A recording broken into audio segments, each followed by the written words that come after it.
भक्तों, आज मैं जो बात आपसे कहने जा रहा हूं वो कोई साधारण उपाय नहीं है और ना ही यह हर दिन किया जाने वाला कर्म है। ये 22 दिसंबर सोमवार पौष महीने की शुक्ल पक्ष तृतीया तिथि का एक ऐसा गुप्त उपाय है जिसे शास्त्रों में मौन फल देने वाला कर्म कहा गया है। यानी ऐसा कर्म जो बिना शोर किए, बिना दिखावे के धीरे धीरे जीवन की दिशा बदल देता है।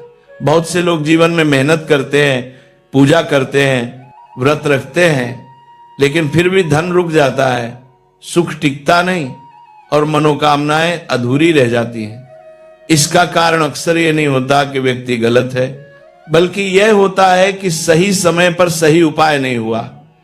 पौष शुक्ल पक्ष तृतीया का सोमवार ऐसा ही एक समय है जब भगवान शिव अत्यंत करुण अवस्था में होते हैं और छोटे से छोटे भाव को भी बड़ा फल बना देते हैं। भक्तों, ये उपाय खास उन लोगों के लिए है जो कहते हैं हम कुछ गलत नहीं कर रहे, फिर भी जीवन में रुकावट क्यों है। कोई कहता है पैसा आता है पर टिकता नहीं, कोई कहता है मेहनत बहुत है पर परिणाम नहीं, कोई कहता है घर में सुख नहीं, शांति नहीं। शास्त्र कहते हैं कि जब जीवन में कारण समझ में ना आए तब कारण खोजने की जगह समाधान का मार्ग अपनाना चाहिए। यही कारण है कि इस उपाय में न तो कुंडली देखने की आवश्यकता है, न दोष जानने की, न किसी पंडित को बुलाने की। बस श्रद्धा चाहिए और नियमों का पालन। यह उपाय शिवलिंग से जुड़ा है, इसलिए इसका प्रभाव सीधा जीवन की जड़ पर पड़ता है। अब ध्यान से समझिए, क्योंकि यह भाग केवल भूमिका है, लेकिन यहीं से आपका मन जुड़ना शुरू होगा। 22 दिसंबर सोमवार पौष शुक्ल पक्ष तृतीया के दिन किया जाने वाला यह उपाय 4 चीजों से होता है। एक धतूरा फूल, एक चावल का दाना, एक बेलपत्र और शिवलिंग से उठाई जाने वाली एक विशेष वस्तु, जिसके बारे में हम आगे विस्तार से बताएंगे।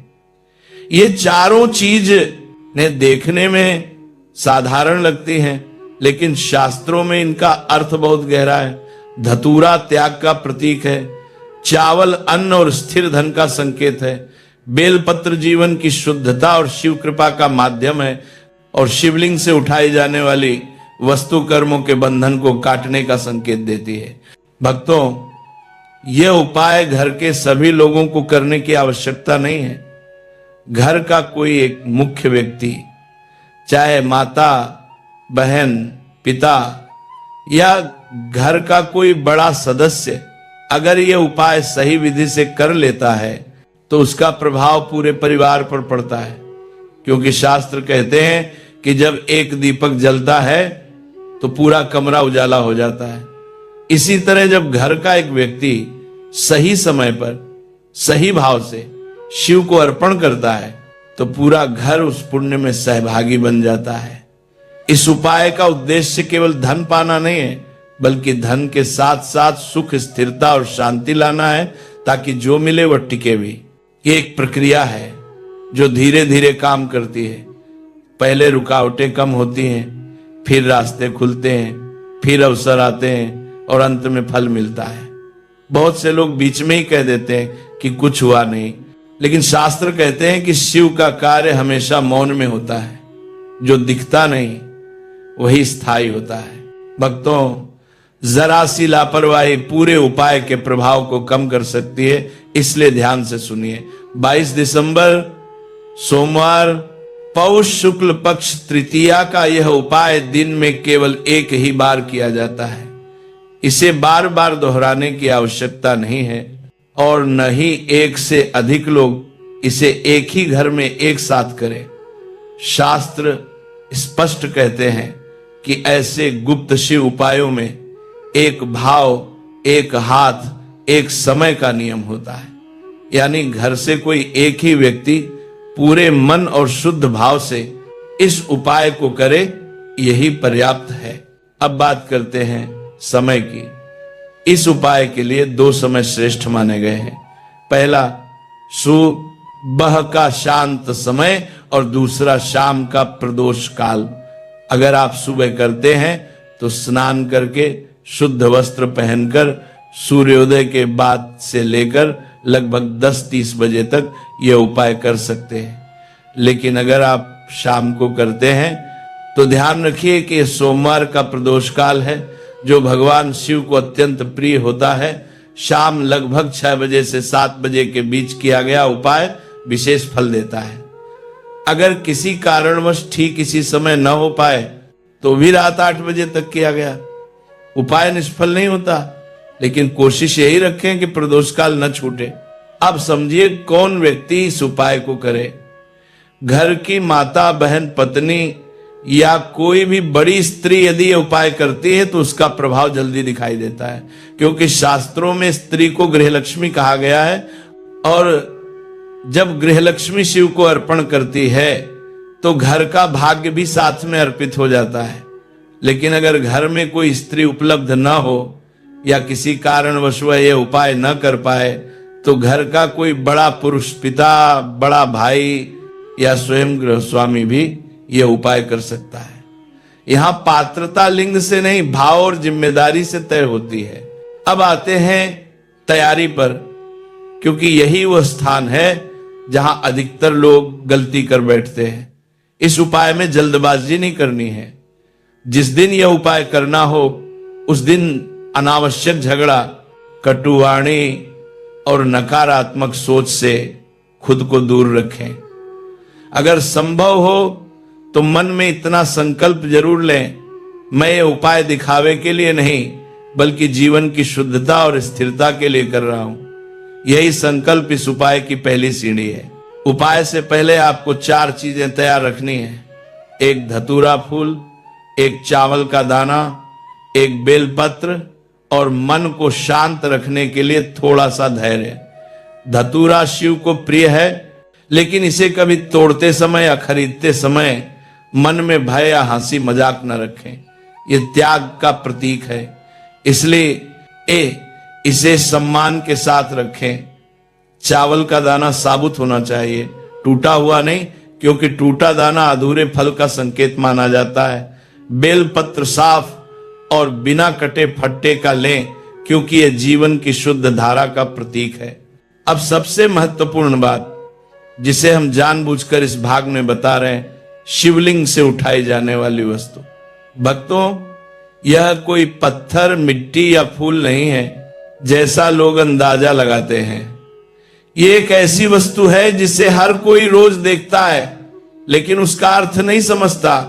इसे कैसे उठाना है, किस भाव से उठाना है और उठाने के बाद क्या करना है। अगर ये नियम टूट गया तो पूरा उपाय व्यर्थ हो सकता है।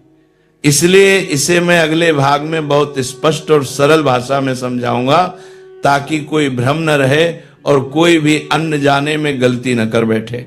भक्तों, अब एक एक शब्द को ऐसे समझिए जैसे आप स्वयं मंदिर में खड़े हों। 22 दिसंबर सोमवार, पौष शुक्ल पक्ष, तृतीया के दिन जब आप ये उपाय करने निकलें तो मन में किसी भी प्रकार की जल्दबाजी न रखें। यह ध्यान रखिए कि आप किसी से कुछ मांगने नहीं बल्कि अपने जीवन को सही दिशा में सौंपने जा रहे हैं। जब आप भगवान शिव के मंदिर में प्रवेश करें तो सबसे पहले इधर उधर देखने, लोगों की बातों में उलझने या मन में तुलना करने से बचें।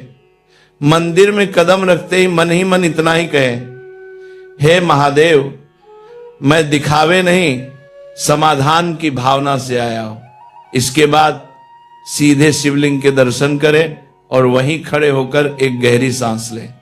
यही क्षण आपके भीतर की चंचलता को शांत करता है। अब सबसे पहला कर्म है शिव पूजन, क्योंकि बिना पूजन के किया गया उपाय अधूरा माना जाता है। अगर आप सुबह का समय चुनते हैं तो 1 लोटा साफ जल शिवलिंग पर एक ही धारा में अर्पित करें। जल चढ़ाते समय कोई लंबा मंत्र नहीं, बस मन में नमः शिवाय का भाव रखें। अगर शाम का समय और प्रदोष काल आए तो पहले एक दीपक जलाएं और शिवलिंग के पास थोड़ी दूरी पर रख दें ताकि आंच सीधे शिवलिंग को न लगे। दीपक जलते ही कुछ क्षण मौन रखें, यही मौन इस उपाय की आत्मा है। पूजन के बाद अब आप बैठ जाएं या खड़े खड़े शांत भाव में उपाय प्रारंभ करें। सबसे पहले अपने हाथ में बेलपत्र लें। ध्यान रखिए, बेलपत्र टूटा फटा न हो। इसे शिवलिंग पर इस प्रकार रखें कि डंडी जलधारी की दिशा में रहे और पत्तियां शिवलिंग की ओर हों। यह जीवन की धारा को सही दिशा देने का संकेत है। बेलपत्र रखते समय कुछ बोलना नहीं है, केवल भाव रखना है कि मेरा जीवन शुद्ध हो। इसके बाद अब ले धतूरा फूल। भक्तों, धतूरा शिव को अति प्रिय है क्योंकि यह त्याग का प्रतीक है।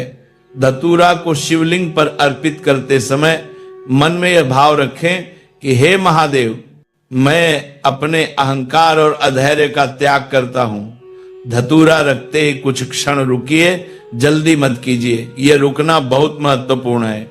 अब तीसरी वस्तु है एक चावल का दाना। ध्यान रहे, केवल एक ही दाना लेना है, न ज्यादा न कम। यह दाना आपकी आजीविका, धन और अन्न का प्रतीक है। इसे शिवलिंग के पास रखते हुए मन में यह भाव रखें कि जो आए वह रुके, जो रुके वह बढ़े। इस समय भी कोई ऊंची आवाज नहीं, कोई प्रदर्शन नहीं, बस भाव। अब आता है इस उपाय का सबसे गुप्त और निर्णायक चरण, शिवलिंग से उठाई जाने वाली वस्तु। भक्तों, यह वस्तु कोई चढ़ाया हुआ फूल या पत्ती नहीं है। यह वह जल की एक बूंद या हल्की नमी है जो शिवलिंग के पास स्वाभाविक रूप से रहती है। आपको इसे उंगलियों से नहीं, बल्कि अपने दाएं हाथ की अनामिका उंगली से बहुत सम्मान के साथ स्पर्श करना है। न उसे उठाकर दिखाना है, न कहीं ले जाना है। बस उस नमी को स्पर्श करके वही उंगली अपने मस्तक से हल्का सा लगा लें। यही कर्म आपके कर्मों के बंधन को ढीला करता है। इस क्षण के बाद अब आप आंखें बंद करें और शांत स्वर में या मन ही मन केवल इतना कहें, हे शिव, मैं अपना भार आपको सौंपता हूं। इसके बाद नमः शिवाय या शिवाय नमस्तुभ्यम का 11 बार स्मरण करें। गिनती में उलझिए मत, भाव में रहें। उपाय पूरा होने के बाद तुरंत उठकर न जाएं। कम से कम 1 मिनट वहीं शांत बैठें या खड़े रहें। फिर बिना पीछे देखे, बिना किसी से चर्चा किए शांति से मंदिर से बाहर आ जाएं। घर लौटकर उस दिन किसी को यह न बताएं कि आपने क्या किया है। शास्त्र कहते हैं गुप्त रखा गया शिव कर्म जल्दी फल देता है। भक्तों, बहुत से लोग सही विधि से कर्म तो कर लेते हैं, लेकिन उसके बाद की छोटी छोटी लापरवाहियां पूरे फल को रोक देती हैं। इसलिए अब जो बातें बताई जा रही हैं उन्हें नियम नहीं, रक्षा कवच समझिए। उपाय वाले दिन सबसे पहला नियम है मन, वाणी और व्यवहार में संयम। उस दिन किसी से अनावश्यक बहस न करें, कटु शब्द न बोलें और किसी को नीचा दिखाने वाली बात न करें। शास्त्र कहते हैं जिस दिन शिव को अपना भार सौंपा गया हो, उसी दिन अगर मन भारी किया गया तो फल पीछे चला जाता है। दूसरा नियम भोजन से जुड़ा है। उपाय वाले दिन अत्यधिक तामसिक भोजन, नशा या अनावश्यक भोग से बचें।